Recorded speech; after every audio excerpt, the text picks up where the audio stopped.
அனைவருக்கும் வணக்கம். இந்த வீடியோவில் நம்ம என்ன பார்க்க போகிறோம் அப்படின்னா, 6th ஸ்டாண்டர்ட் செகண்ட் டேர்மில் உள்ள ஹிஸ்ட்ரி பார்க்க போகிறோம். ஆல்ரெடி 6th ஸ்டாண்டர்ட் ஃபஸ்ட் டேர்மில் உள்ள ஹிஸ்ட்ரி, ஜியாகிரபி, சிவிக்ஸ் எல்லாமே முடிச்சாச்சு. சரிங்களா? ஸோ நம்ம புக்கிலேருந்து தெளிவாக நோட்ஸ் எடுத்து என்ன கீவேர்டோ அதை மட்டும் தெளிவாக நோட்ஸாக மாற்றிருக்கோம். இந்த மட்டும் படிச்சினாலே போதும், 99% ஆன்சர் பண்ணிடலாம். ஓகேவா? ஸோ நான் நடத்த ஒரு தடவை கவனிச்சிட்டோ இல்லை நடத்தும் போதோ எழுதிக்கிட்டீங்கன்னா ரொம்ப பெட்டர். நீங்கள் நோட்ஸை தனியாக எடுக்கணுங்கிற அவசியமே இல்லை, டைம் வேஸ்ட் பண்ணுங்கிற அவசியம் இல்லை. ரெண்டாவது, ஹிஸ்ட்ரி, ஜியாகிரபி எதை பொறுத்த வரைக்குமே 6th ஸ்டாண்டர்ட் ஃபஸ்ட் டேர்ம்லேருந்தே ஆரம்பிச்சிங்கன்னா அதில் என்ன அட்வான்டேஜ்னா, அப்போ தான் அந்த கண்டினியூட்டி உங்களுக்கே தெரியும். இந்த இயர்லேருந்து இந்த இயர் வரைக்கும் இது நடந்திருக்கு, இந்த இயர்லேருந்து இந்த இயர் வரைக்கும் இந்த டாபிக் நடந்துச்சு அப்படிங்கிறத உங்களால் ஈஸியாக ஐடென்டிஃபை பண்ண முடியும். உங்களால் இயரை ஞாபகம் வச்சுக்கோம்னா கூட லெசன் பேர் ஞாபகம் இருக்கும். அப்போ அந்த ஆர்டரில் தான் அதோட இயரோட இன்க்ரீஸிங்கும் நடக்கும். அதை வச்சு ஈஸியாக கண்டுபிடிச்சிடலாம். ஓகேங்களா? ஸோ இப்போ பார்த்தீங்கன்னா லெசன் ஃப்ரம் சீஃப்டம்ஸ் டு எம்பையர்ஸ், இந்த லெசன் தான் இப்போ பார்க்க போகிறோம். அதாவது சீஃப்டம் டு எம்பையர். ஒரு சீஃப்டம் அப்படின்னா என்னன்னா, ஒரு குழு, ஒரு தலைவர், ஒரு 500 பேத்துக்குன்னு வச்சுங்களேன், அது ஒரு சீஃப். அந்த சீஃப்லேருந்து எப்படி அது சாம்ராஜ்யமாக மாறுது, சீஃப்டம்ஸ் டு எம்பையராக எப்படி மாறினாங்க அப்படிங்கிறதான் இதில் ஃபுல்லாக பார்க்க போகிறோம். இதோட லேர்னிங் அப்ஜெக்டிவ், இந்த லெசன் படிக்கிறதுனால நம்ம என்னெல்லாம் தெரிஞ்சுக்கலாம் அப்படின்னா, rice of Janapadas and mahajanapadas. எப்படி ஜனபதாஸ் அப்படிங்கிற வேர்டும் மகாஜனபாஸ் அப்படிங்கிறது ஒரு கிங்டம் மாதிரி தான். இது எப்படி வளர்ந்துச்சு அப்படிங்கிறத பார்க்க போகிறோம். சீஃப்டம்லேருந்து எப்படி கிங்டமாக எவல்யூஷன் ஆச்சுன்னு பார்க்க போகிறோம். இதற்கு நடுவில் மௌரியன் எம்பையர், இதுதான் ஃபர்ஸ்ட் தலைமை, ரொம்ப பெரிய அட்மினிஸ்ட்ரேஷனாக இருக்கும். அதனால மௌரியன் எம்பையர் பார்க்க போகிறோம். அதில் உள்ள அட்மினிஸ்ட்ரேஷன் எப்படி இருந்துச்சு, சொசைட்டி எப்படி இருந்துச்சு, எக்கனாமிக் இருந்துச்சுன்னு பார்க்க போகிறோம். அசோகா பாலிசி ஆஃப் தமா, அசோகா பாலிசி என்னென்னலாம் இருந்துச்சுன்னு பார்க்க போகிறோம். கடைசியாக எப்படி மௌரியன் எம்பையர் டிக்ளைன் ஆச்சுன்னு பார்க்க போகிறோம். ஸோ இதுதான் இதோட கோர் கண்டென்ட். இதெல்லாம் தெரிஞ்சுக்க போகிறோம். ஓகேங்களா? ஸோ எப்போவுமே மெயின் எக்ஸாமினேஷனுக்கு படிக்கிறவங்க இதை ரிட்டர்ன்ல எழுதி பழகுங்க. இது ஒரு கொஸ்டினா மாற்ற முடியும். எப்படின்னா, what about the factors for rise for Janapadas numbers, அதை எழுதுங்க. எவல்யூஷன் ஃப்ரம் சீஃப்டம், அது ஒரு கேள்வி. கிரேட்னஸ் ஆஃப் மௌரியன் எம்பையர் ஒரு கேள்வி. Key feature of administration society economic of Mauryan empire ஒரு கேள்வி. அசோகா பாலிசி ஒரு கேள்வி. டிக்ளைன் ஒரு கேள்வி. ஸோ இது தெளிவான ஒரு கேள்வி. மெயின் எக்ஸாம் இந்த 6 கேள்வி எப்படி கேட்டாலும் உங்களால் ஆன்சர் பண்ண முடியும். மெயின்ஸுக்கு சொல்கிறேன். ஓகேவா? ஓகே. அடுத்து பார்த்தீங்கன்னா, importance of 6th century BCE. So 6ஆம் நூற்றாண்டு, 6th century அப்படிங்கிறது அந்த 600 அந்த பிசியில் வர்றது. இதில் என்னென்னலாம் முக்கியமான விஷயம் நடந்துச்சு அப்படின்னா, ஃபர்ஸ்ட் நிறைய டெரிட்டோரியல் ஸ்டேட்ஸ் உருவாயிருக்கு. Rise of several territorial states. Transformation of socio economic political life in Gangetic plain. இதுக்கு முன்னாடி லெசன் என்ன பார்த்தோம், ஒரு இடத்துல இருந்து கேஞ்சட்டிக் பிளைனுக்கு அவங்க என்ன பண்ணியிருப்பாங்க, மாறி இருப்பாங்க. அதுதான் இது, அதோட கண்டினியூஷனுங்கிறனால இது வருது. ஓகேவா? New intellectual awakening lead by Mahavira and Buddha, போன லெசன்ல பார்த்தோம். நிறைய இன்டெலெக்சுவல் அந்த ரிச்சுவல்ஸை பற்றின மாற்றங்கள் நிறைய நடந்திருக்கும். ஓகேவா? இந்த இந்த காலகட்டத்தில் நடந்தது, அதோட கண்டினியூஷன் தான் இது. Role of iron in societal change. அயனை பற்றி இது வரைக்கும் முன்னாடி யாருக்குமே தெரியல. பட் இந்த இடத்துல அயனை பற்றின ஒரு நாலேஜ் வருது. அப்போ அது எந்த அளவுக்கு சொசைட்டி வளர்றதுக்கு முக்கியத்துவமாக இருந்துச்சுன்னா, first fertile Gangetic valley, iron ploughshares, boosted agriculture. Already Gangetic வேலியில ஃபெர்டைல் பயங்கர அதிகமாக இருக்கும். இவங்களுக்கு அயனை பற்றின ஒரு நாலேஜ் பயங்கரமாக இருந்தனால அயன் பிளக்ஸர்ஸுங்கிறது அந்த கருவிகள், என்ன சொல்றது, அறுவடை செய்யக்கூடிய கருவிகள் அயன்ல இருக்கும்போது அது இன்னும் அக்ரிகல்ச்சரை பூஸ்ட் பண்றதுக்கு ஒரு பெரிய சேஞ்சாக இருந்தது. Improved craft production. கிராஃப்ட் ப்ரொடக்ஷன்னா பொருட்களை உருவாக்குறதுக்கு. Agrarian surplus and trade centres, towns and cities developed. அப்போ நிறைய அக்ரிகல்ச்சர் ஃபார்ம் ஆச்சுன்னா கண்டிப்பாக சர்ப்ளஸ் நமக்கு கிடைக்கும். அதை வச்சு கண்டிப்பாக நம்ம என்ன செய்வோம், இன்னொரு இடத்துக்கு போய் விற்போம், வாங்குவோம். ஸோ அப்போ டவுன் அண்ட் சிட்டிஸ் கண்டிப்பாக டெவலப் ஆகும் இல்லையா? அது மாதிரி ஆயிடும். Magadha gained advantage due to iron, become empire. அந்த மகதா அப்படிங்கிற ஒரு ரீஜியன், மகதாங்கிறது எப்படின்னா, அது கீழே சவுத்தில் ஒரு ரீஜியனாக இருக்கும் மகதாங்கிறது. அது எப்படி டெவலப் ஆச்சு அப்படின்னா இந்த அயன்னால தான் மேஜரா அப்படின்னு சொல்றாங்க. ஓகேவா? ஓகே. அடுத்த types of government 6th century BC. என்னென்ன டைப் ஆஃப் கவர்மெண்ட்லாம் இருந்திருக்கு. இப்போ இருக்க மாதிரி என்ன சொல்றது, ஒரே கவர்மெண்ட் அந்த மாதிரிலாம் கிடையாது. ஒவ்வொரு ஸ்டேட்டுக்கு ஒரு கவர்மெண்ட் இருக்கு, சென்ட்ரல் கவர்மெண்ட் இருக்கு இல்லையா? அது மாதிரி அங்கேயும் இருந்திருக்கு. எப்படின்னா கனசங்காஸ் அப்படின்னு சொல்றாங்க. இது ஒரு கவர்மெண்ட். எப்படின்னா equal status, people Sanga equal to assembly, ஒரு அசம்பிளி மாதிரி. ஓகேங்களா? இப்போ எப்படி இருக்குல்ல லெஜிஸ்லேட்டிவ் அசம்பிளி இருக்குல்ல, அது மாதிரி அது ஒரு அசம்பிளி. எல்லாத்துக்கும் எப்படி கனா அப்படிங்கிற ஒரு மீனிங் ஈக்குவல் ஸ்டேட்டஸ்னு அர்த்தம். ஓகேவா? பீப்புள் சங்கா அப்படிங்கிறது அசம்பிளி, கனானா ஈக்குவல் ஸ்டேட்டஸ், சங்காங்கிறது அசம்பிளி, அதான் அதோட மீனிங். இதோட நேச்சர் எப்படி இருக்குன்னா, non monarchial small area ruled by elites egalitarian practices. அதாவது என்னன்னா, எலைட்ஸ்னா ஒரு தேட்டர் டிக்கெட்லாம் புக் பண்ணும்போது பார்த்தீங்கன்னா கோல்டன் டிக்கெட், எலைட் டிக்கெட், அந்த மாதிரி எலைட்ங்கிறது கொஞ்சம் ஹை கிளாஸாக இருக்கும். அந்த மாதிரி ஹை கிளாஸ் வந்து ஸ்மால் ஏரியாவை ரூல் பண்ணுறதுக்கு பேர் தான் கனசங்காஸ் அப்படிங்கிறது. ஓகேவா? அதோட ப்ராக்டிசஸ்லாம் என்ன, ரிச்சுவல்ஸ்லாம்னா எகலிட்டேரியன் ப்ராக்டிசஸ் அப்படின்னு சொல்கிறாங்க. அடுத்த கிங்டம் ரூல்டு பை கிங்கோ கியூனோ, யார் வேணாலும் இருக்கலாம். மோனார்ச்சியல் வேதிக் ட்ரெடிஷன். மோனார்ச்சியல்னா என்ன சொல்றது, குடும்ப ரீதியான அரசியல் இருக்கு இல்லையா, அதான். அவரோட பையன் தான் கிங்கா இருப்பாங்க, அவரோட பொண்ணு தான் அடுத்த குவீனா இருக்கும், அந்த மாதிரி. ஓகேவா? ஸோ இந்த மாதிரி இந்த காலகட்டத்தில் இந்த மாதிரியான டைப்ஸ் ஆஃப் கவர்மெண்ட்லாம் இருந்திருக்கு. ஓகே. அடுத்த ஜனபதாஸ் அண்டு மகா ஜனபதாஸ். ஜனபதாஸ்னா என்ன அப்படின்னா, earliest community settlements became smaller kingdoms. ஒரு பழங்காலத்து ஜனபதாஸ்ங்கிறது ஒரு என்னது, பழங்காலத்து ஆளுங்க மாதிரி பழைய கம்யூனிட்டி இருந்திருக்கும், ஒரு ஏர்லியஸ்ட் கம்யூனிட்டி இருக்கும், அந்த செட்டில்மெண்ட் அதுக்கப்புறம் ஒரு கிங்டமா மாறுது, ஸ்மால் கிங்டமா மாறுது. ஓகேவா? அதுக்கப்புறம் iron usage large territorial units Mahajanapadas. இது எப்படி ஜனபதாஸ்ல இருந்தா மகா ஜனபதாஸ் கன்வர்ஷன் மாதிரி நடக்குது. ஸோ அயனோட யூசேஜ் அவங்களுக்கு தெரிய வருது, அதை யூஸ் பண்ணி அவங்க என்ன பண்றாங்க அப்படின்னா, என்ன சொல்றது, ஒரு லார்ஜ் டெரிட்டரியல் யூனிட்ஸை உருவாக்க முடியுது. அயன் கிடைச்சனால, அக்ரிகல்ச்சர் நாலேஜ், ட்ரேடிங் எல்லாமே கிடைச்சனால அது மகா ஜனபதாஸா மாறுது. இதுதான் ஜனபதாஸ்க்கும் மகா ஜனபதாஸ்க்கும் டிஃபரன்ஸ். ஜனபதாஸ்னா ஓரளவு லிமிட்டட் இருக்குது, மகா ஜனபதாஸ்ங்கிறது அதை விட பெருசு, அவ்வளவுதான். ஸோ பார்த்தீங்கன்னா 16 மகா ஜனபதாஸ் இருந்திருக்கு, கிரேட் கண்ட்ரி. ஓகேவா? 16 மகா ஜனபதாஸ், 16 மகா ஜனபதாஸ். மறந்துடாங்க, இது முக்கியமான கேள்வி, ஆல்ரெடி நான் கொஸ்டின் பேப்பர்ல பார்த்துருக்கேன். ஓகேவா?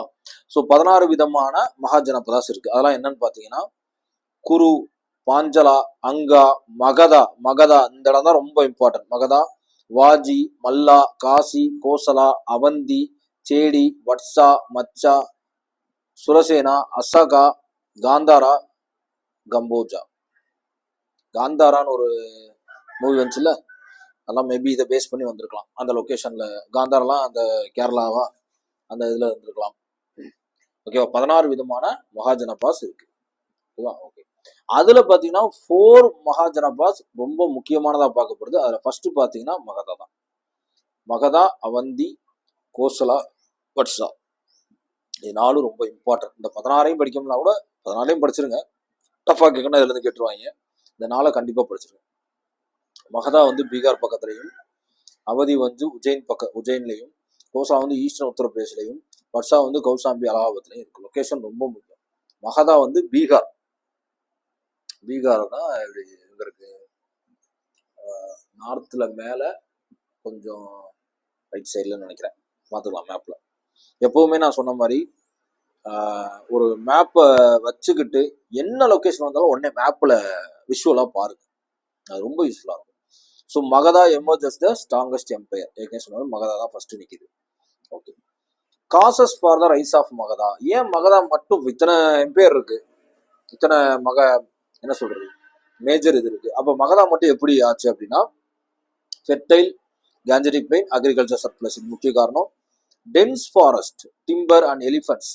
ரொம்ப யூஸ்ஃபுல்லா இருக்கிறது என்னது, டென்ஸ் ஃபாரஸ்ட். ரொம்ப அடர்த்தியான காடுகள் என்ன செஞ்சிருக்கு, அது வளர்றதுக்கான முக்கியமான ஒரு இதா இருந்திருக்கு. அதே மாதிரி அந்த முக்கியமான காடுகள்ல பாத்தீங்கன்னா டிம்பர் அண்டு எலிஃபென்ட்ஸ். டிம்பர்னா மரங்களும் எலிஃபென்ட்ஸும் ரொம்ப யூஸ்ஃபுல்லா இருந்திருக்கு. ஏன்னா மரத்தை வச்சு நீங்க வில்லு செய்யலாம், அம்பு செய்யலாம், என்ன பொருள் வேணா செஞ்சுக்க முடியும். ஆர்மிக்கு எலிஃபென்ட் ரொம்ப யூஸ் ஆயிருக்கும், ரெண்டுக்குமே யூஸ் ஆயிருக்கு. Iron resources. ஸோ அயனை பற்றி நாலேஜ்னால பெட்டர் வெப்பன்ஸ் அவங்களால தயார் பண்ண முடிஞ்சு. நீங்க மரத்துல ஷார்ப்பா செஞ்சு அதை ஒரு பவு ஏரோல போடுறத விட முன்னாடி இரும்பை வச்சு சொருவினாங்கன்னா எதுனாலுமே இறந்துரும்ல, அதான். ஸோ அப்போ இந்த அக்ரிகல்ச்சரு அயன் ரிசோர்ஸ்லாம் இருந்துச்சுன்னா அப்போ ட்ரேடிங் கண்டிப்பாக அதிகமாக நடக்கும். So urbanisation, rise of Magadha. So ரூரல்லேருந்து ஒரு அர்பனைசேஷனாக மகதா மாறி இருக்கு, அதான் இதுக்கான காரணம். ஸோ இப்போ இங்கே என்னென்ன டைனசிட்டிஸ் ஆஃப் ஆன்சியன் மகதா. இப்போ மகதா தான் என் பேர் தெரிஞ்சு போச்சு, அந்த மகதாவை பற்றி படிக்க போகிறோம். இந்த மகதா டைனசிட்டியில் மகதாங்கிறது ஒரு இடம், அந்த இடத்த ரூல் பண்ணவங்களுடைய ஹிஸ்ட்ரி தான் டைனசிட்டியாக சொல்கிறது. ஓகே. ஃபஸ்ட்டு பார்த்தீங்கன்னா Haryanka dynasty, Shishunaga dynasty, Nanda dynasty, Maurya dynasty. இந்த 4 டைனசிட்டி இருக்குது. அதில் ஹரியங்கா டைனசிட்டி ரொம்ப பழசு, சிஷிங்கா அடுத்தது, நந்தா அடுத்து, மௌரியா அடுத்தது. ஸோ புக்கில் இந்த மாதிரி படித்தா கூட தெளிவாக எனக்கு புரியுமான்னு தெரியல. பட் நோட்ஸாக மாற்றி படிக்கும் போது என்னால் தெளிவாக புரிஞ்சுக்க முடியுது. என்னன்னா சீஃப்லேருந்து எப்படி அந்த பழங்காலத்து ஆள்லேருந்து எப்படி ஒரு எம்பையர் உருவாயிருக்கு, அதில் எத்தனை விதமான பெரிய பெரிய கூட்டம் இருந்துச்சு, அந்த பெரிய கூட்டத்தில் ஃபர்ஸ்ட் இருந்தது யாரு, அந்த ஃபர்ஸ்ட் இருந்ததுல எந்தெந்த ராஜாக்கள்லாம் இருந்தாங்க, அந்த ஒரு அலைன்மெண்ட் எனக்கு தெளிவாக கிடைக்குது. ஃபர்ஸ்ட் பார்த்தீங்கன்னா ஹரியங்கா யூனிவர்சிட்டி டைனஸ்டின்னு சொல்றாங்க. அந்த வம்சம் பார்த்தீங்கன்னா ஃபர்ஸ்ட் வந்து பிம்பிசாரா அப்படின்னு ஒருத்தர் இருக்காரு. எக்ஸ்பேண்டட் பியா வார் மேட்ரிமோனியல் அலையன்சஸ் லிச்சவிஸ் மந்த்ரா கோசலா. ஓகேவா, இவர் பிம்பிசாரா வந்து அதுல இருந்த கிங். அவர் வந்து வார்னாலையும் அதுக்கப்புறம் மேட்ரிமோனியல் அலைசஸ், அதாவது திருமணம் செஞ்சும் கூட இப்போ ஒரு ராஜா இருக்காங்க, அவங்க மகனா திருமணம் செஞ்சா அது அவங்க தானே வரப்போகுது, அந்த மாதிரியும் டெரிட்டோரியில் என்ன பண்ணியிருக்காரு, எக்ஸ்பெண்ட் பண்ணியிருக்காரு. ஓகேவா, அடுத்த அஜாத சத்ரு சன் கன்வென்டட் ஃபர்ஸ்ட் புத்திஸ்ட் கவுன்சில் ராஜகிரகா. ரொம்ப இம்பார்ட்டன்ட். அஜாத சத்ருங்கிறது இவரோட பையன். இவர் தான் ஃபர்ஸ்ட் புத்திஸ்ட் கவுன்சிலர் ராஜகிரகால கட்டினது, மறந்துடாய். அடுத்த உதயன் ஃபவுண்டட் பாட்டாளி புத்ரா அஸ் கேபிட்டல். உதயன் அப்படிங்கிறது ஒரு என்ன சொல்றது, இதுல வந்த வம்சாவளியில் வந்த ஒருத்தர் தான். அவர் தான் என்ன பண்ணிருக்காருன்னா பாட்டாளி புத்ராவை கேபிட்டலா இதுக்கு அறிவிச்சிருக்காரு. பாட்டாளி புத்ராவை கேபிட்டலா. இதுல என்னன்னா முக்கியமா இந்த பாடத்துல படிக்கும்போது நம்ம நினைவு வச்சுக்க வேண்டியது, கேபிட்டல வந்து மாத்திருப்பாங்க. ஒரு ராஜா வந்து இங்க இருந்து இந்த கேபிட்டல மாத்திருப்பாங்க, இன்னொரு ராஜா வந்து இங்க இருந்து இங்க கேபிட்டல மாத்திருப்பாங்க. அது ரொம்ப முக்கியம், இம்பார்ட்டன்டான கேள்வி. அடுத்த சிசுநாகா டைனசிட்டி.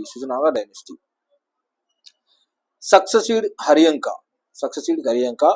கலசோகா ஷிப்டட் கேபிட்டல் சொன்னேன் இல்லையா, ராஜகிரகால இருந்து பாட்டாளிபுத்ராக்கு மாத்திருக்காரு. பாட்டாளிபுத்ரா. ஓகே, ஆல்ரெடி இங்கேயே பாட்டாளிபுத்ரா இருந்துச்சு. ஃபவுண்டட் பாட்டாளிபுத்ரா கேபிட்டலா இருந்திருக்கு உதயன். ராஜகிரகால இருந்து பாட்டாளிபுத்ராக்கு ஒரு மாத்திருக்காரு. ஓகே, கலசோகா அப்படிங்கிறவர். ஓகே, அடுத்து பாத்தீங்கன்னா convened second Buddhist council at Vaishali. First Buddhist council அங்க, செகண்ட் புத்திஸ்ட் கவுன்சில் சிஷுங்கா டைனஸ்டில நடந்திருக்கு. ஓகேவா, shifted capital Rajagriha to Pataliputra. இங்க ஃபவுண்டட். ஓகே, இவர் வந்து பாட்டாளிபுத்ராவை ஃபவுண்ட் பண்ணி கேபிட்டல் ஆக்கியிருக்காரு உதயன் அப்படிங்கிறவரு. இங்க Kalashoka shift capital Rajagriha to Pataliputra. Okay, ஓ வேற டைவர்சிட்டியா, சரி வந்துட்டேன். நான் கூட அதோட கண்டினியூவேஷன் நினைச்சிட்டேன், இது வேற டைனசிட்டி. ஓகே, அடுத்து பாத்தீங்கன்னா Nanda dynasty. First empire builders of India. Nanda dynasty ரொம்ப ரொம்ப important. First empire builders of India. So இந்தியாவில் ஏற்பட்ட ஃபர்ஸ்ட் எம்பையர் ஃபவுண்டர் யாருன்னு பார்த்தீங்கன்னா மகாபத்ம நந்தா. இந்த நந்தாதனால தான் இங்கே நந்தா டைனசிட்டியா இருக்கு. சக்சஸிட் பை 8 sons, 9 நந்தாஸ். ஓகே, இவருக்கு வந்து என்ன சொல்றது, 8 மகன்கள் வழிநடத்தப்பட்ட நவநந்தாஸ் அப்படின்னு இருக்கு. ஓகே, 9. லாஸ்ட் ரோல் யாருன்னா தனநந்தா. ஓவர்த்ரோன் பை சந்திரகுப்த மௌரியா. ஏன்னா இதுக்கு அடுத்த மௌரியர்கள் வர்றாங்க. ஓகே, அப்போ ஃபர்ஸ்ட் பில்டர் வந்து நந்தா டைனஸ்டி தான். First empire builders of India, இந்தியாவுடைய ஃபர்ஸ்ட் எம்பையர் பில்டர். ஓகேவா, நான் 8 சன் இருக்காங்க, சன் பை 8 சன் நவநாதாஸ், 9 நந்தாஸ் அப்படின்னு இருக்காங்க. தனநந்தா தான் கடைசி ஆளு சந்திரகுப்த மௌரியால அழிக்கப்பட்டிருக்காங்க. ஓகே, இங்க நாலந்தான்னு ஒரு யூனிவர்சிட்டிலாம் இருக்கு இல்லையா, யுனெஸ்கோ வேர்ல்டு ஹெரிட்டேஜ் சைட். இதுதான் வேர்ல்டு ஹெரிட்டேஜ் சைட். என்ன நாலந்தா யுனெஸ்கோவால அறிவிக்கப்பட்டிருக்கு. Ancient Buddhist monastery in Magadha, flourished under Guptas, நா ஆலம் தா, no stopping the gift of knowledge. இதான் இதுக்கு அர்த்தம். இப்ப நந்தா டைனசிட்டில என்னெல்லாம் சிறப்புகள் இருக்குன்னு பாக்குறாங்க. பழங்காலத்து மோனாஸ்ட்ரி, ஆன்சியன் புத்திஸ்ட் மோனாஸ்ட்ரி இன் மகதாங்கிற இடத்துல, இப்ப அந்த மகதாங்கிற இடத்த தான் என்ன சொல்லுவோம், யாரெல்லாம் ஆண்டான்னு பார்த்துட்டு இருக்கோம். ஸோ இந்த மகதாங்கிற இடத்துல ஆன்சியன்ட் புத்திஸ்ட் மோனாஸ்ட்ரி இருக்கு. ஃப்ளவரிஸ்ட் அண்டர் குப்தாஸ், நா அலம் தா மீனிங் என்ன, no stopping of the gift of knowledge. அறிவை கிஃப்டா கொடுக்கறதுக்கு இதே இல்லை, முடிவு இல்லை அப்படிங்கிற மாதிரி சொல்றாங்க. ஃப்ளவரிஸ்ட் அண்டர் குப்தாஸ்ங்கிறது புத்திஸ்ட் மோனாஸ்ட்ரியா சொல்லிருக்கலாம். ஓகேவா, ஃப்ளவரிஸ்ட் இல்லையே, நாலந்தா யூனிவர்சிட்டியை கூட சொல்லியிருக்கலாம். செக் பண்ணிப்போம். Nalanda university, flourished by under Guptas, flourished under Guptas.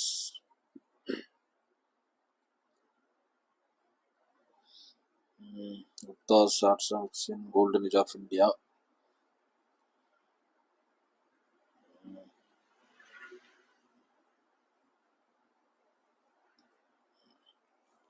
Okay, Nalanda university தான். ஓகே, இந்த யூனிவர்சிட்டியை பில்ட் பண்ணது ஃப்ளவரிஸ்ட் அண்டர் குப்தாங்கிற மாதிரி தான் போட்டிருக்கு. ஆனால் கிளாரிட்டியாக ஒரு தடவை புக்கில் பார்த்துக்கங்க. ஓகே, அடுத்த Mauryan empire, India's first empire. Okay, இங்கே என்னன்னா ஃபர்ஸ்ட் எம்பையர் பில்டர்ஸ், இவங்க எம்பையர் கிடையாது, ஃபர்ஸ்ட் எம்பையர் பில்டர்ஸ் தான் உருவாக்குறதுக்கான அடித்தளம் தான் நந்தா யூனிவர்சிட்டி மாதிரி. ஆனால் இங்கே தான் என்ன நடக்குது, ஃபர்ஸ்ட் எம்பையரே இங்கே தான் வரும். ஓகேவா, கேபிட்டல் வந்து பாட்டாலிபுத்ரா, பாட்னா பீகார்ல, சிஸ்டம் மோனார்ச்சி, கண்டிப்பா கிங்கு அந்த மாதிரி தான். டைம் லைன் வந்து 322 187 BC, 322 to 187 BC. Famous king யாருன்னா சந்திரகுப்தா, பிந்துசாரா, லாஸ்ட் தான் நம்மளால அசோகா. ஓகே, இந்த 4 டைனஸ்டியை மறக்கவே கூடாது. ஓகேவா, ஸோ இந்த மௌரியன் டைனஸ்டியை பற்றி நமக்கு சோர்ஸ்னு ஒன்று தானே தெரிஞ்சுக்க முடியும். ஆர்காலஜிக்கல் சோர்ஸ் ஒரு மேஜர் சோர்ஸ், பஞ்ச் மார்க் காயின்ஸை வச்செல்லாம் கண்டுபிடிச்சிருக்காங்க. இன்ஸ்கிரிப்ஷன் அதோட ஒரு மேஜர் சோர்ஸ், அசோகாவோட எடிக்ஸ் ஜுனகாத் அப்படிங்கிற இடத்துல இருக்குன்னு நினைக்கிறேன். ஜுனகாத்துங்கிறது மேபி லொகேஷன் தான் நினைக்கிறேன். ஜுனகாத்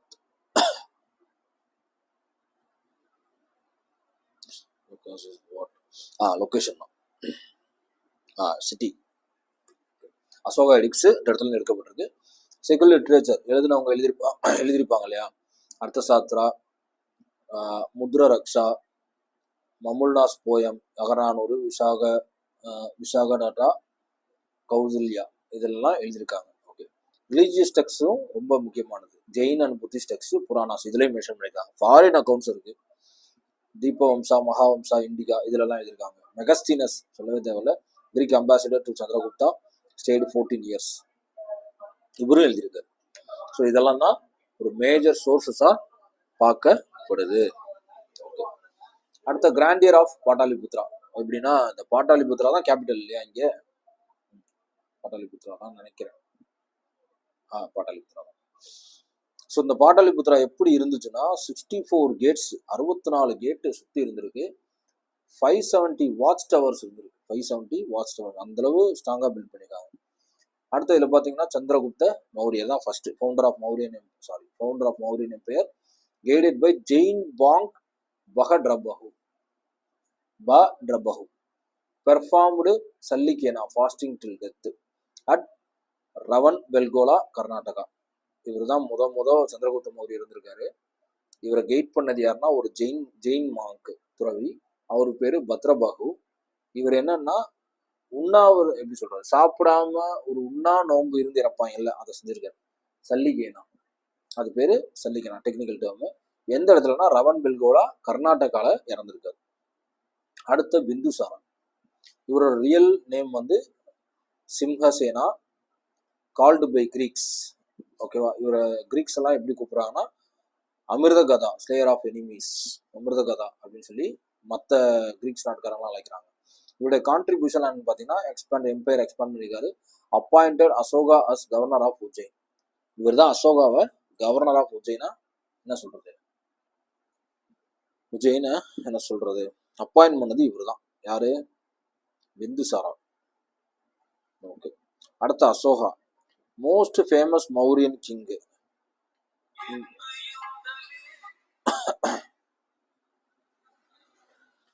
முக்கியமா அந்த இடத்துல எப்பயும் கிங் மோனார்ச்சிங்கும் போது போனோட பையன் தான் அசோகா வரணும். ஒருவேளை அப்பாவா இருக்கும் போது அப்பாயின்ட் பண்ணாரா, கன்ஃபார்ம் பண்ணிக்கணும்ல. அசோகாஸ் ஃபாதர் யாருன்னு பார்த்துருவோம். இல்லை கவர்னரா அப்பாயின்ட் பண்ணிட்டு அசோகா பிந்துசாரோட பையன் தான். ஓகே, பிந்துசாரோட பையன் தான் Ashoka. Okay, most famous king Mauryan பேரு, டைட்டில் தேவனம்பியா. இது என்ன சொல்றது, இவருடைய டைட்டில்னா தேவனம்பியா, பிலவுட் ஆஃப் காட்ஸ். இவருக்கு இந்த மாதிரி பட்டங்கள் கொடுத்துருக்காங்க. அடுத்து பார்த்தீங்கன்னா ஃபார்ட் கலிங்கா வார் 261 பிசியில் விக்டோரி பெல்ஃபெல்ட் ரிகட். இவர் தான் கலிங்கா வாரை நடத்தினது 261 BC-ல. பட் ஜெயிச்சிடறாரு. பட் ஹி ஃபெல்ட் ரெக்ரெட், வருத்தப்படுறாரு. ராக் எடிட் 10, 11, 12, 13. ராக் எடிட் 13 டிஸ்கிரைப் த வார் ஹாரர்ஸ். 13 வந்து டிஸ்கிரைப் பண்ணுது, இந்த வாரில் இருந்த கொடுமைகளை டிஸ்கிரைப் பண்ணுது. அசோகா சைன்ஸ் லைக் ஏ பிரைட் ஸ்டார். HW Wells. இந்த 4 அரசர்கள்லயே அசோகர் தான் வந்து பயங்கரமா என்ன சொல்றது பப்ளிசிட்டி ஆகி ஒரு ஷைன் ஆயிருக்காருன்னு HG வெல்ஸ் சொல்றாரு. நம்ம நேஷனல் எம்பளம் இருக்கு இல்லையா, அதுல வந்து இந்த lion capital of Ashoka Sarnath பில்லர்ல எடுத்தது. அசோகா சக்ரா வந்து இந்தியன் பிளாக்ல இருந்து எடுத்தது. இதுதான் இந்த சாரநாத்ல இருந்து அசோகா பில்லர்ல இருந்து எடுத்தது. இந்தியன் பிளாக்ல இருக்க அசோகா சக்ராவும் அங்கே தான் எடுத்தது. அடுத்து பார்த்தீங்கன்னா சந்தசோகா டு தமசோகா. ஆஃப்டர் கலிங்கா வாருக்கு அப்புறம் எம்ப்ராஸ்டு புத்திசம்ல அவர் ரொம்ப ஈடுபாடு இருப்பாரு. அண்டர்டுக் தர்ம யாத்ராஸ், நிறைய தர்ம யாத்திரைக்கு போறாரு. ஸோ அதான் அசோக தமா அப்படின்னு அதான் சொல்லப்படுது. அசோக தமான்னு பில்லர் எடிக்ட் 2. ஸோ அதில் சொல்லப்பட்டிருக்கு கோர் வேல்யூஸ்லாம் என்னன்னா compassion, charity, purity, saintliness, self control, truthfulness, obedience to parents, teacher, elder. இதெல்லாம் ராக் அவருடைய இரண்டாவது கல்வெட்டுல 2வது எடிக்ட் பேரா அந்த மாதிரி இருக்கும்னு நினைக்கிறேன், கோர் வேல்யூஸ். ஸோ இதான் அசோகருடைய தர்மங்கள் அப்படிங்கிற மாதிரி இவர் அசோக தம்மா அப்படின்னு சொல்லி இந்த வேல்யூஸ் எல்லாம் சொல்றாங்க. Compassion, charity, purity, saintliness, self control, truthfulness, obedience to parent, teacher, elders இதெல்லாம் சொல்றாரு. Spread of Buddhism. இவர் தான் புத்திசமா ரொம்ப என்ன சொல்றது விரும்பி ஸ்ப்ரெட் பண்ணவர். Son Mahendra and daughter Sanghamitra to Sri Lanka. இவருடைய மகன்களான மகேந்திரா அண்ட் டாட்டர் பொண்ணு சங்கமித்ராவை ஸ்ரீலங்காவுக்கு அனுப்பி புத்திசமா ஸ்ப்ரெட் பண்ணது. ஓகேவா. Missionaries sent to West Asia, Egypt, Eastern Europe. நிறைய மிஷினரிஸ் குழுக்களை வந்து அனுப்பி வெஸ்ட் ஏசியா, எகிப்து, ஈஸ்டர்ன் இங்கெல்லாம் பரப்ப செஞ்சவர். கிரியேட்டட் நியூ அஃபீஷியல்ஸ், தமா மகாமதாஸ். தமா நியூ அஃபீஷியல்ஸே உருவாக்கியிருக்காரு. தமா அதுக்கப்புறம் மகாமடாஸ் அப்படிங்கிறதெல்லாம். Held 3rd Buddhist council Pataliputra. அப்போ இந்த லெசன்ல முக்கியமா 1st Buddhist council, 2nd Buddhist council, 3rd Buddhist council இதை யாரு செஞ்சா, எந்த டைனசிட்டில வந்தாங்க இதை செஞ்சாங்க, எந்த இடத்துல செஞ்சாங்க, இது முக்கியமான கேள்வி, ரொம்ப முக்கியம். Edicts of Ashoka. Edicts of Ashoka ரொம்ப ரொம்ப இம்பார்ட்டன்ட். ஸோ 33 எடிக்ட்ஸ் இருக்கு முக்கியமா இல்லையா, அவருடைய ஆணைகள். ஓகேவா. பில்லர்ஸ்ல, ராக்ல, கேவ் வால்ஸ்ல அந்த மாதிரிலாம் நிறைய இருக்கு. இதெல்லாம் என்ன மெசேஜ் சொல்லுதுன்னா பீஸ், ரைட்டஸ்னஸ், ஜஸ்டிஸ், வெல்ஃபேர். அமைதி, நேர்மை, நீதி, வெல்ஃபேர்னா நலம், இதை பத்தி தான் சொல்லுது. எடிக்ட்னாலே என்னன்னா அஃபிஷியல் ஆர்டர் பை கிங்னு அர்த்தம். ஓகேவா. ஸோ ஸ்கிரிப்ட் யூஸ்டு எங்கெல்லாம் இஸ் பிளேஸ் ஸ்கிரிப்ட், என்ன ஸ்கிரிப்ட் யூஸ் பண்ணிருக்காங்க, சாஞ்சிங்கிற இடத்துல பிரஹ்மி, கந்தகருங்கிற இடத்துல கிரீக் அண்ட் அராமிக்ல எழுதியிருக்காங்க. நார்த் வெஸ்ட்ல காரோஸ்தி அப்படிங்கிற ஸ்கிரிப்ட்ல எழுதியிருக்காங்க. ஸ்கிரிப்டுங்கிறது ஒரு விதமான மொழி. இங்க பிராஹ்மின்ஸ்னு ஒரு எழுத்துக்கள் இருக்கு, கிரீக் அராமிக்னு எழுத்துக்கள் இருக்கு, அது முக்கியமா கவனிச்சோம். ராக்கடிஸ் 2 and 13 மென்ஷன் பாண்டியா, சோலாஸ், கேரளா புத்ரா, சத்யபுத்ராஸ் இதெல்லாம் சொல்றாங்க.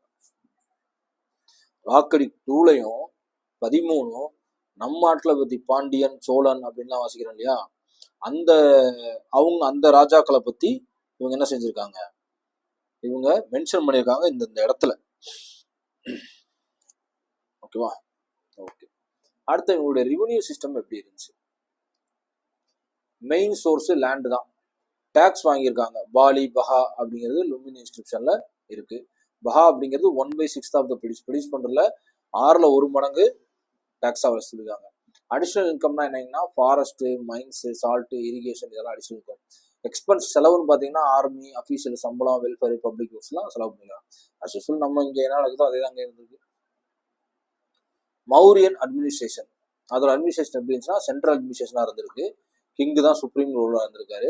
அசிஸ்டட் பை மந்திரி பரிஷத், அங்கேயும் மினிஸ்டர்ஸ் வந்து அசிஸ்டண்டாக இருந்திருக்காங்க, கவுன்சில் ஆஃப் மினிஸ்டர்ஸ். புரோஹித், சேனாதிபதி, மகாமந்திரி, யுவராஜா இந்த 4 பொசிஷன்ல இருந்திருக்காங்க. ஸ்ட்ராங் ஸ்பை சிஸ்டம் இருந்திருக்கு. ஓகேவா. இங்கே தான் இவங்க பழங்காலத்து ராஜாக்களை டியூன் பண்ணது புரோஹித்.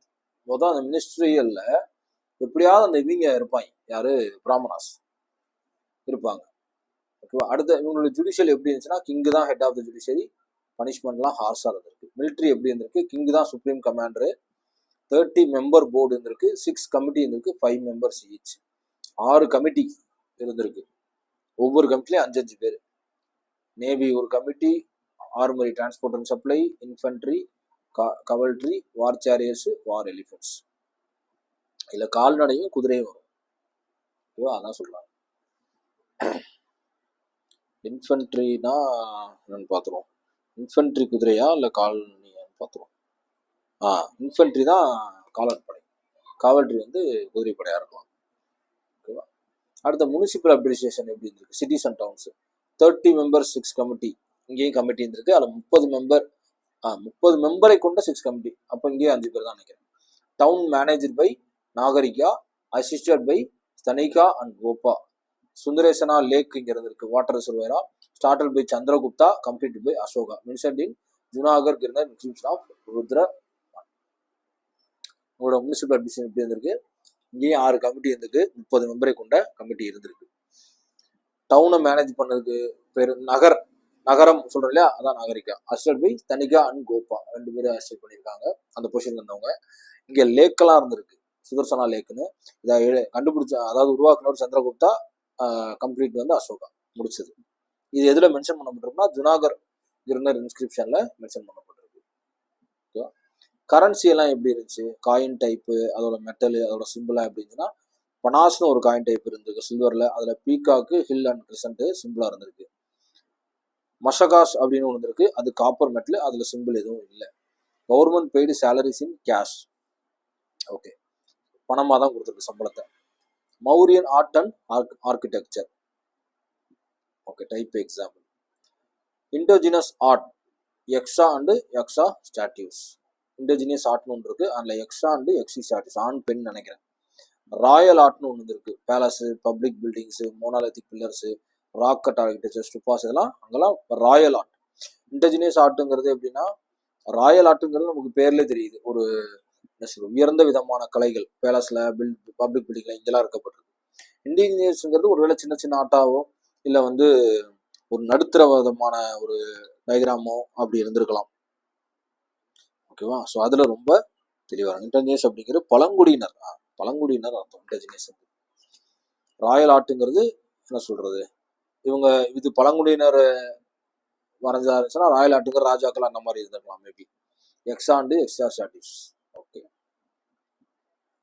எக்ஸா and Yakshas, natural deities, water, fertility, trees. Okay, so Yaksha and எக்ஸிஸ்ங்கிறது வந்து நேச்சர் டயட்டிஸ், வாட்டரை, ஃபெர்டிலிட்டியை, ட்ரீட்டை. எக்ஸா எக்ஸிஸ்ங்கிறது ஆண் பெண் எங்கேயோ படித்த மாதிரி எனக்கு ஒரு ஞாபகம் இருக்கு. எக்ஸா எக்ஸிஸ், எக்ஸா மீனிங் இல்லாத. இவங்க வந்து என்ன சொல்றது, மனிதர்கள் தான் எக்ஸாஸ் எக்ஸிஸ் அப்படிங்கிறது. பட் ஆனால் இவங்க கும்பிட்டது வந்து யார அப்படின்னா இயற்கை, அதான் இங்கே மீன் பண்ணியிருக்கு. எக்ஸாஸ் எக்ஸிஸ் ஒருவேளை பழங்குடியின மக்களாக இருக்கலாம். பலலூர் உள்ளது எக்ஸின்னு சேர்ந்த ஒரு பெண் தேவதை. கரெக்ட், எக்ஸினி. எக்ஸாங்கிறது ஆண்களையும் எக்ஸிங்கிறது பெண்களையும் இது பண்ணுது. இவங்களுடைய ஆர்ட் இருக்கு இல்லையா அந்த இடத்துல, இதை இந்த பழங்குடியின ஆர்ட்டை செஞ்சது இவங்க. எக்ஸான் ஸ்டாட்டியூஸ்லாம் இருந்திருக்கு. ஓகேவா? இவங்க வந்து எதை வணங்குறாங்கன்னா வாட்டர், ஃபெர்டிலிட்டி, ட்ரீஸை. ஸ்டுபாஸ் அப்படிங்கிறது தெரியும், செமி ஸ்பெரிக்கல் ஸ்ட்ரக்சராக இருக்கும். எக்ஸாம்பிள் சஞ்சி ஸ்டுபா. இந்த சஞ்சி ஸ்டுபா மத்திய பிரதேஷா, ஓகே, எம்பிங்கிறதான. இதுதான் ரொம்ப ரொம்ப ஃபேமஸ் ஆனது ஹிஸ்ட்ரியில. எல்லா இடத்துலையும் இந்த ஸ்டுபா பற்றி ஏதாவது சொல்லிட்டே இருப்பாங்க, சஞ்சி ஸ்டுபா பற்றி. Relics of Buddha inside dome. So புத்தருக்காக கட்டப்பட்ட ஸ்டுபாவாக இருக்கலாம். அடுத்த monolithic pillars, example Sarnath pillar இருக்கு, அங்கதான் தர்ம சக்கரா இருக்கு. Rock cut caves located north of Bodh Gaya, Barabar hills, inscription of Ashoka, Nagarjuna hills, inscription of Dasaratha Maurya, grandson. Okay, அதாவது என்னன்னா ராக்கட் கேவ்ஸ்லாம் இருக்கு இல்லையா, நம்ம குகைகளுக்கு நடுவில் எழுதப்பட்ட இன்ஸ்கிரிப்ஷன், அதெல்லாம் போத்காயால இருக்கு, நார்த்தில் இன்னும் இருக்கும் போல இருக்கு. அதுல பரபர் ஹில்ஸ்ல அசோகாவோட இன்ஸ்கிரிப்ஷன் இருக்கு. நாகார்ஜுனா ஹில்ஸ்ல Dasaratha Maurya, grandson, inscription of Dasaratha Maurya. அசோகாவோட கிராண்ட்சனாக இருக்கலாம்னு நினைக்கிறேன். ஏன்னா மேலே வந்து அதான் மீன் பண்ணியிருக்கு. Dasaratha Maurya, member of the emperor. Okay, father யாருன்னு பார்த்துருவோம். ஓகே, சன் ஆஃப் இவருடைய பையன் என்ன சொல்றாரு, அசோகா அந்த வம்சாவளியை வந்தவர் தான் இவரும். ஓகே, இப்போ இங்கே decline of Mauryan empire. So weak successors of Ashoka, continuous revolt, Bactrian Greek invasion, last ruler Brihadratha killed by commander Pushyamitra Shunga, Shunga dynasty started. இங்கேயும் துரோகம் பண்ணி தான் ஆரம்பிச்சிருக்காங்க போல இருக்கு. ஸோ இப்போ மௌரியன் எம்பையர் எப்படி அழிஞ்சிச்சுன்னா weak successors of Ashoka. So Ashoka வம்சத்தில் இருந்தவங்க ரொம்ப கம்மியான வெற்றிகள் தான் அடைஞ்சிருக்காங்க. தொடர்ந்து புரட்சி ரிவோல்ட் நடந்துகிட்டே இருந்திருக்கு, சண்டைகள் நடந்துகிட்டே இருக்கு. கிரீக் இன்வெஷன் இங்கே வந்து படையெடுப்பு நடந்திருக்கு. லாஸ்ட் ரூலராக அந்த பிரகட்ராதாங்கிற லாஸ்ட் ரூலராக இருந்திருக்காரு. அவருடைய கமாண்டர்னாலே கில்டு பை கமாண்டர் புஷ்யமித்ர சுங்கானாலே என்ன செஞ்சிருக்காரு, சாகடிக்கப்பட்டிருக்காரு. அதுக்கப்புறம் புஷ்யமித்ர சுங்கான்னு முடியனால சுங்கா டைனஸ்டி ஆரம்பிச்சு. So ancient and modern names. ராஜகிரிகான ஒரு இடம் பார்த்தோம் இல்லையா, அது ராஜ்கீர் அப்படின்னு இருக்கு. பாட்டாளி புத்ரா வந்து இப்போ பாட்னா அப்படின்னு இருக்கு. கலிங்கா வந்து இப்போ ஒடிசான் இருக்கு. இதெல்லாம் ரொம்ப முக்கியம். இதற்கு இணையா ஒரே ஒரு இருந்தா கிரேட் வால் ஆஃப் சைனாவும் temple of Zeus Olympia, elsewhere இந்த வேர்ல்டு சேம் பீரியட். ஓகே, இந்த சேம் பீரியட்ல வேர்ல்டு வைடா பார்க்கும்போது இந்த காலத்தான் கிரேட் வால் ஆஃப் சைனா இருக்குல்லையா, அதுவும் டெம்பிள் ஆஃப் ஜிஎஸ் அப்படிங்கிறது ஒலிம்பியாங்கிற இடத்துலையும் இருந்திருக்கு. ஓகேவா? ஸோ சம்மரி ரொம்ப இம்பார்ட்டன்ட், இதை மட்டும் பார்க்க போகிறோம். 6th century பிசியில் அது எல்லாமே நடந்துச்சு. 16 மகாஜனபாஸ் உருவாச்சு. அதில் மகாதாபிக்கம் பெரிய எம்பையராக இருந்துச்சு. அதில் ஹரியங்கா, சுஷங்கா, நந்தா, மௌரிய டைவர்சிட்டி இருந்துச்சு. சந்திரகுப்தா தான் ஃபவுண்டட் எம்பையர். எதுக்கு? மௌரியாவுக்கு. அசோகா மோஸ்ட் ஃபேமஸ் கிங்காக பார்க்கப்பட்டாரு. இவர் தமா பிரின்சிபல்ஸ் நிறைய வச்சு அசோகா சொல்லியிருக்காரு இல்லையா, அது. எம்பையர் டிக்ளைன் போஸ்ட் அசோகா எதனால? சுங்கா டைனஸ்டினால முடியுது. அடுத்த க்ளோசரி, முக்கியமான டேர்ம்க்கு மீனிங். எகலிட்டேரியன் அப்படிங்கிறது ஈக்குவாலிட்டி அட்வொகேட் அப்படின்னு அர்த்தம். மோனாஸ்ட்ரி அப்படிங்கிறது பிளேஸ் ஆஃப் மாங்க். ட்ரீடைஸ் அப்படிங்கிறது சிஸ்டமேட்டிக் ரிட்டன் ஸ்டடி. ஹாரர் அப்படிங்கிறது fear and anxiety. Okay, end முடிச்சாச்சு. இது ரொம்ப முக்கியமான பாடம் அது. ஏன்னா வேர்டு டெக்னிக்கலாக நிறைய வேர்டு வந்து பழங்காலத்து வேர்டு யூஸ் பண்ணியிருப்பாங்க, படிக்க முடியாமல் இருக்கலாம், இந்த மாதிரிலாம் இருக்கும். ஸோ அது ரொம்ப ரொம்ப முக்கியம். ஸோ இருக்கிற ஒவ்வொரு வேர்டும் இம்பார்ட்டன்ட். ஸோ இதை அப்படியே நீங்கள் தயவுசெய்து பார்த்து எழுதி படிச்சிங்கன்னா ரொம்ப பெட்டர். ஒரு தடவை எக்ஸ்ப்ளனேஷன் கேட்டுருங்க வீடியோவில் பார்த்து, அதுக்கப்புறம் ஒவ்வொன்றா அப்படியே எழுதிருங்க. அவ்வளோதான். அப்படியே ஒவ்வொன்றா எக்ஸ்பிளைன் பண்ண எழுதிட்டீங்கன்னா மிஸ் ஆக வாய்ப்பு 99% பக்காவாக இருக்கும். ஓகேவா? Okay, thank you so much. Thank you.